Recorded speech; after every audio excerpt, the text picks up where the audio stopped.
vulnerable children and youth. Through Go, you get to see firsthand the impact of your dollars. And there's no red tape.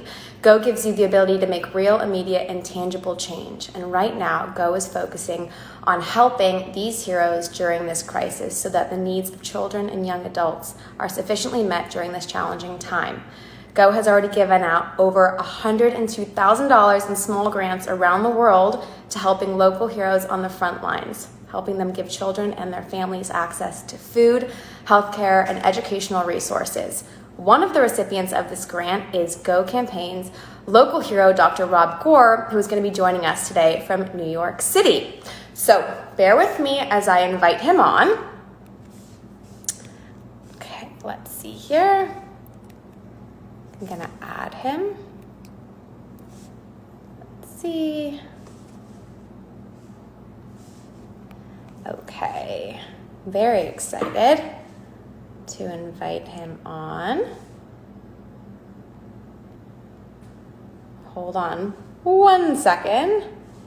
He is not popping up. How strange. Bear with me. Technical glitch, like I said. 1 second.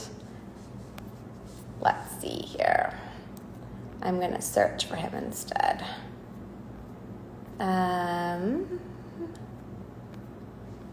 How strange. He's not popping up.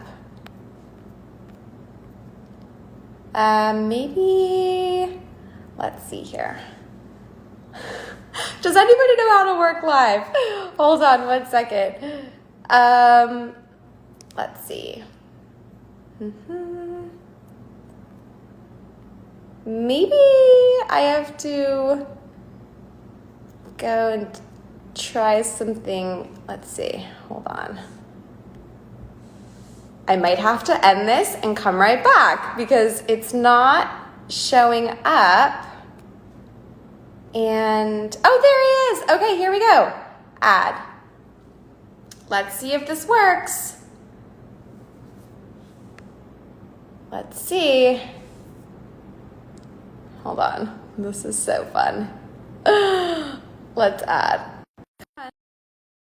Waiting. We should almost be there. He's almost there. Okay, it says connected. Yay! How you doing? Hi, Dr. Gore. How are you? Good. How you feeling today? I'm feeling good. I'm happy to be healthy and here talking to you. It's an honor. I'm so happy to meet you over live. I feel like we gotta do this in person when the quarantine ends. I feel like I've heard so much about you and I've read all about your incredible work. So thank you so much for taking the time to be here this morning. I know you're on the front lines doing the most important work. So to take the time to talk to me is so greatly appreciated. No, I appreciate you guys. I appreciate you. The Go campaign has been really meaningful in helping support our work. Yeah, can you please tell us a little bit about what it's been like on the ground working for you in the hospital, how KAVI came to be, Kings Against Violence initiative that you started, and what you have been doing during this time? So I'm an ER physician at both SUNY Downstate Hospital, which is a designated COVID-19 hospital, and I'm also at Kings County Hospital, which is literally across the street, and Kings County is the city hospital. And we've been working with during the COVID pandemic pretty extensively here in Central Brooklyn. Now, like the whole COVID thing. Now, Central Brooklyn itself is famous for having many health disparities. We have higher rates of violence. We have high rates of new HIV transmission, high rates of high blood pressure, diabetes, and things that really compromise our overall well-being. It also happens to be where I grew up. I went to elementary school right across the street from the hospital. So coming back and practicing has been a huge honor, but also to make sure that the people in our community get quality care. Now KAVI itself was created, and the concept itself started developing way before I even became a physician. Me and friends of mine growing up were like, we want to do work in the community, and we're going to do it with young people. We didn't really know in what capacity, but that was back in college. And then it kind of continued on, and working in Chicago, I was a resident physician at Cook County Hospital on the west side of Chicago, and we were seeing so many rates and so many young people coming in who were injured. And then when I finished residency, I moved back to Brooklyn. The same thing was happening. And what we were really doing was providing more of a Band-Aid approach to young people who were coming in injured. And instead of just treating people's injuries and managing casualties, we had the idea, what if we prevented people from becoming patients? And that was really how KAVI was born. So KAVI itself is a hospital, school, and community-based violence intervention and prevention program that's focusing on just reframing this entire conversation around violence and trauma. Trauma itself is physical, but trauma itself is also mental. And just tying this stuff into COVID-19 and the overall pandemic, I think when people are put in stressful situations, when you are dealing with not even just one stress, but more of a chronic stress situation, it can really compromise your overall well-being. Well, this is stuff that we knew well before COVID-19. Of course. And so the pandemic itself has only made it worse. And so the work that we do with KAVI and the other organizations, got to give a shout out to the Brooklyn Combine, who are our partners in crime. I shouldn't say crime, it's probably not the best choice of word. I got Combine, SOS, Man Up Incorporated. There's so many groups that are out there that are doing incredible work in the community to ensure that we maintain a level of vitality that we deserve. Exactly. And it's so true what you're saying about the emotional state of not having to go into a hospital because you're stopping the problem beforehand, and being against that it starts outside the hospital. And if you end up having to be a patient, then you have to cure what's there. But if you can help prevent being a patient, then that's where to really start. And obviously COVID-19 has heightened everything going on right now, and your focus for the current situation with KAVI is helping kids in terms of food supplies, transportation. Can you talk a little bit about how, I feel so lucky to be an ambassador for Go campaign. And, I was, as I'm sure a lot of people have been, sitting at home trying to figure out, how can I help? What can I do to make a difference? You're on the front lines doing incredible work, and so many of us are sitting here going, oh, I want to help, but I don't know what to do. So for me, Go campaign is an amazing place to be able to go to give money to grassroots organizations like yourself and actually see tangible results. And I feel so lucky that I was able to provide help to you in terms of broadening what you're able to do for kids at this time. So I'm just curious, for people watching that also want to help with Go campaign, to see directly where your help or when one gives money or gives support, like where it goes. Can you tell us a little bit about what KAVI's been doing for kids at this time, and what kind of help kids need right now? Because I feel like kids can sometimes be not paid attention to enough in times of crisis, because maybe they're not the ones being affected as much, whether it's COVID-19 or just in general. If they're not affected by some form of disease, or they're not in the hospital, they're almost thought of, it's not needed to help care for kids, whereas there's so many domino effects with them. So can you speak a little bit about what you're doing for kids right now? Right. The first thing I want to kind of address is just the concept of the concerned citizen. We all have an ability, both that's cultivated and innate, to be able to help other people who are in positions that aren't as strong as our own. And so, I have a special set of skill sets as an emergency physician. I've been training, doing this stuff. You include medical school and beyond. This is at least 20 plus years, because I've been a physician. This is the 18th year that I've been a doc. But everybody has special skill sets, and it might be education. You might have an ability to be able to transfer knowledge to another person. It might be that you have a gift for acting and be able to use your platform to help reach out and bring light to an issue that is affecting people who are coming from marginalized spaces. I think we all have this ability, but you have to first kind of identify what is the problem that you hope to solve. And in the instance, within medicine, I hope to keep people alive. In the instance of KAVI, we hope that young people can help heal from trauma, particularly those who haven't historically had access to healing opportunities.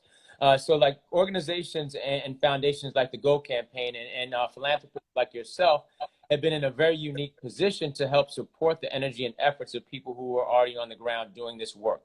Right now, so many organizations right now are shutting down because they don't have the financial resources to keep open. They have the human power to keep things up and running, but without that financial support, many organizations, even grassroots organizations who are on a grassroots level, don't always have the opportunity to keep things up and running. So we want to thank you guys just for the monetary support to keep our efforts, but some specific things that we're actually doing. On a basic level, we're checking in with our kids. When anybody who's been experiencing any level of trauma, you want to make sure the first question you ask, and even what we do in the hospital as physicians, is, are you okay? You want to ensure that sense of safety first. And safety can mean everything from you are physically protected, but you're also addressing to find out, do they have adequate food? If you don't have food, clothing, and shelter, those are three essential things that we're expected that we need in order for our survival. And so if you don't have the things that are required for your survival, you are not going to be at your best, and you're going to be in a stress state, which further compromises your ability to fight infection. And so with your donations and with the support of the Go campaign, we've been able to obtain a large number of face masks for our kids. We have this conversation all the time with young people and older people about proper social distancing and ensuring that they have protective equipment. And they may not have symptoms, but their parents, their grandparents, their elders who they're staying with can possibly get an infection just because they're not properly protecting themselves. Right. New York City is one of the places that we don't have the luxury of staying inside. It's kind of the gift and the curse. When it's summertime in New York, Right. Everybody wants to be out. But it does make it challenging because people do live in small spaces to maintain that adequate social distancing. It's definitely a privilege to social distance in a place that you have clean air and then you have all the supplies that you need to survive. But that's not the case with a lot of our kids. We have some of our kids who are hungry. Some of our kids have been struggling with making sure they even had Wi-Fi to be able to do their schoolwork. Some of them are struggling because they may have had pre-existing anxiety and they just need some people to help check in on them. So being able to talk to them about their fears and insecurities, being able to provide something like a PPE, because many of them are fearful because they can't go out because they don't have proper gear. And so these are some of the things that we've been able to get support from your campaign and your generous donations. On top of that, we are putting together actual kits, like safety kits, so that people can ensure that they have hand sanitizer. There's no way you can get into a New York City train station without touching something. Making sure that they have even like a pair of gloves. And so our team has been putting together these kits with the support of the donations from Go, so that people can have necessary supplies that are required and essential for survival. Nobody wants to get COVID-19, but more importantly, people don't want to be sick. And I think if you're in a position that you are well, that you are healthy, and that you are at your best, you can function, you can learn, you can help take care of your loved ones who aren't in the best positions possible. That's why we're here. That's why we want to continue our organization and continue these efforts, not just to merely survive or exist. We want to make sure that our communities that we serve can thrive. Well, thank you so much. It's what you said was really wonderful about everyone has their own specific skill set, because I know I'm not alone in that. We're sitting in our homes, wherever that may be, no matter what industry you're in, and you're just trying to rack your brain about how can I help, what can I do to provide help to those that are in need, either on the front lines. How can I help inspire? How can I help stay sane? How can I help others feel less alone? And it's not just about money. It's just not. It's about emotional support. Like you said, some of these kids, the first thing you ask is, are you okay? I think a lot of us are afraid to admit when we're not okay. And the second that we admit, you know what, there's something wrong, or I'm feeling bothered, or I'm actually really scared, I think the second that we admit to those things and open up, we relate to other people and feel less alone. And self-care, I've always said, is not selfish, it's self-love. And the second that we accept that and allow ourselves to feel and emote especially during a time like COVID-19. I think that's the first step in getting better. And obviously, the work that you're doing is so important, and I'm so happy to highlight what it is that you're doing, and I'm so thankful that you took the time to join us today and to talk about your initiative. And I hope that more people learning about what you're doing can help Go campaign and help provide more support for you, and just also just sending you all the love and support and good vibes, because the work that you're doing is truly remarkable, and I'm so honored to speak with you. And it's a pleasure, because, you know, to meet someone and speak to someone who's really saving lives out there is a real privilege. So thank you so much for what you're doing. Oh, thank you. We have an incredible team, both in the hospitals and also definitely with KAVI and all of our supporters. And some people ask us when you follow a kid when they graduate from school, does that mean that you're done with them? And that's not the case at all. We're still following up with our alumni who might be a little bit older, and some in good situations, some not in such great situations. One of our guys who had made leaps and bounds while with us, an active participant in the program. We still follow up with him now. But hard times have definitely come upon him, and he's in a shelter with taking care of his daughter. He has full custody of his infant daughter. And, so we are helping make sure that he gets the food and just basic hygiene supplies that he needs to be able to survive and best take care of his daughter. We're making sure that we can properly educate a lot of other people who don't have access to the same academic resources or information, because this is going to come back. People always kind of ask, like, oh, is COVID-19, we're going to go back to normal once the pandemic is done. Like, well, this is kind of the new norm in terms of social distancing and just making sure that we can maintain a level of safety and even overall security. And so, people who are coming from communities like our own, who are coming from Central Brooklyn, they're coming from the South Bronx, they're coming from Southside Queens, they're coming from parts of Harlem, they're coming from pockets in Staten Island and all over the 5 boroughs, and even upstate New York, don't always have access to the same things that are required for them to survive. And so we want to be in the best position possible to at least be a safety net for them.